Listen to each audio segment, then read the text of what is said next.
Chapitre 11, temps et évolution chimique. Cran 5, ce qu'on appelle les facteurs cinétiques. C'est-à-dire les facteurs qui vont permettre de changer la vitesse de la réaction chimique. Alors il y en a deux. Le premier, c'est la température. Effectivement, si la température augmente, alors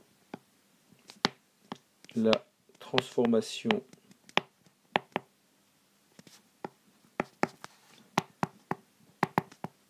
chimique est plus rapide. Dans l'industrie, on chauffe souvent les réacteurs chimiques, donc les réacteurs pour fabriquer des nouvelles espèces, des espèces de synthèse, pour justement augmenter la vitesse, la rapidité de la transformation chimique.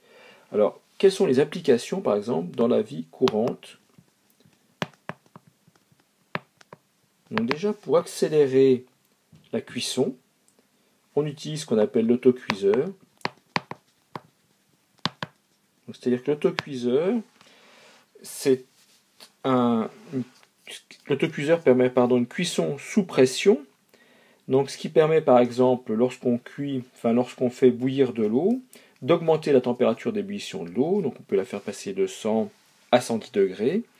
Et comme on augmente la température d'ébullition de l'eau, on augmente la température de chauffage. Et par conséquent, la cuisson est plus rapide. Réciproquement, si on diminue la température, les aliments vont s'oxyder moins vite. Et c'est le cas, par exemple, dans le frigo, dans le réfrigérateur, mais aussi dans les congélateurs.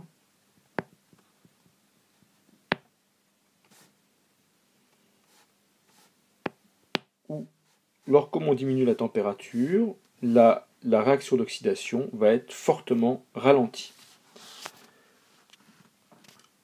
Donc, si l'on reprend la courbe ici d'évolution de x en fonction de t, donc là on a t, là on a x, donc reprenons la courbe comme ça, voilà. Si la température augmente, la courbe atteindra plus vite son palier. Voilà.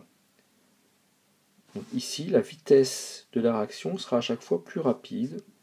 Dans le cas de la courbe rouge, c'est-à-dire la courbe où la température augmente. Ici, et donc la courbe atteindra, la réaction sera terminée plus rapidement. Par contre, si la température diminue, cette fois-ci la courbe atteindra plus lentement son palier, mais elle atteindra quand même. Donc à la fin, les trois courbes seront confondues. Elles atteindront le même palier qui correspond à x est égal à x max. Donc ici on a x égale x max.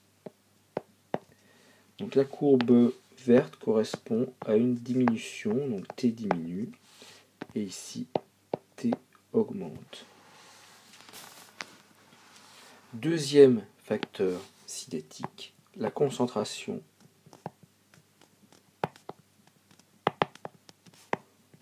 des réactifs.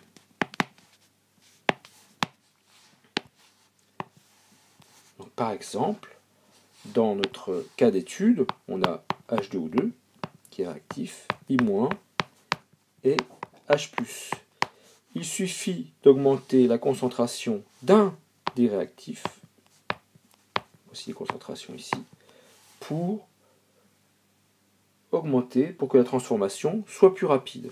Voilà. Donc il faut bien se rappeler que le facteur cinétique, ce n'est pas que la concentration, c'est la concentration des réactifs. Ce n'est pas la quantité de matière, c'est la concentration des réactifs. Concentration des réactifs. Il y a une application en chimie de laboratoire des deux facteurs cinétiques, c'est ce qu'on appelle la trempe thermique. Donc, lorsque l'on effectue une réaction chimique, à un instant donné, T, on va rajouter de l'eau glacée. Donc l'eau glacée,